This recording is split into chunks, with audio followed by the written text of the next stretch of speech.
Hi, I'd like to start by thanking everyone for taking their time of the day to come and listen to my business idea. My business is 402 Hop Farms, locally grown hoppiness, and it's basically a wholesale hop farm. I'd like to start by kind of doing my background, who I am. My name is Alex Justman. I'm a senior landscape design horticulture student, and my inspiration for this company basically came from my friends and family and my peers. They helped me through this, and kind of with their support and their ideas and backing like that, hopefully this can be a success. My company essentially is our purpose is to grow the best quality hops in Nebraska. Our mission is to sell hops in Nebraska, encouraging the growth of the breweries and microbreweries who we sell to, keeping that money in Nebraska, and essentially establishing a supply and demand balance of hops in the Midwest area, specifically Nebraska. And our vision is to ultimately mix the experience of beer and wine together in one place, being it a winery that has hops on it that sells beer. So for my company, I have branding, and that is a huge part of getting the word out for your company. So here I have like merchandise, like I have up there, and concerts. I have coasters with our name on it.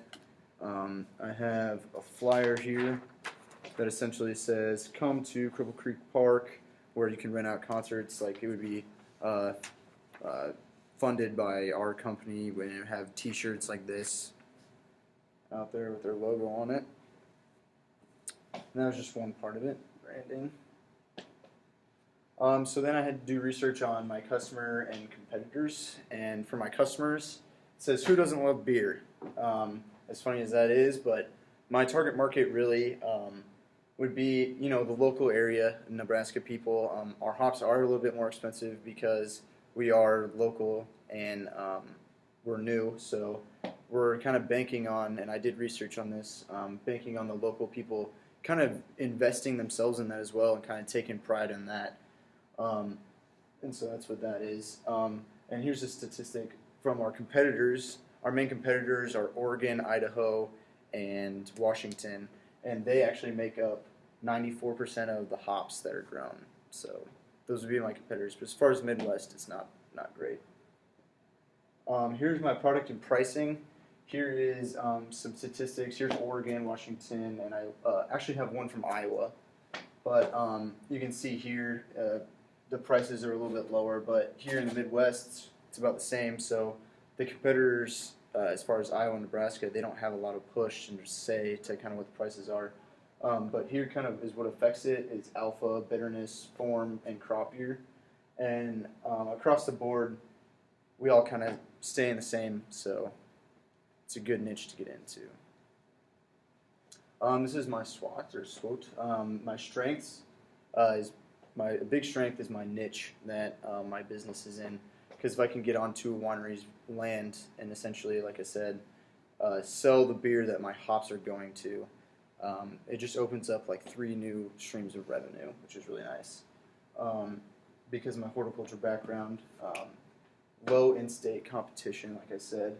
A weakness that can come from my business is obviously startup costs. I'm in college, so not a lot of money to throw around right away, but with partners and, like I said, my friends and family, hopefully that can be overcome. And also, of course, natural crop risks that can be battled with crop insurance, but there's always that involved with any type of outdoor crop. Opportunity, like opportunity would be to make a lot of money doing something that I enjoy, and that's huge. I love to meet new people, and that's a huge opportunity too. Also, just kind of exploring what I'm about in the fact of doing something that I love. And the threat would be out-of-state competition. That statistic for 94%.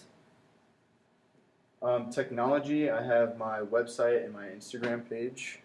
Um, it's huge, and I need some other things for like a register and stuff like that. And that brings me to my conclusion. My conclusion for why my business is going to work.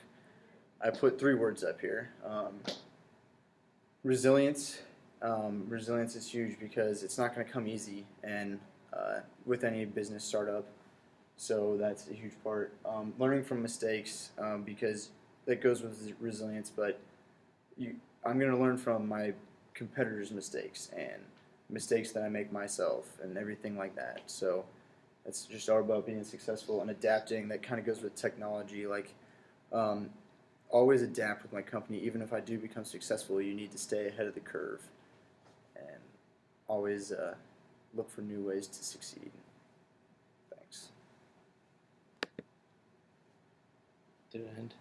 Damn, we can cut it.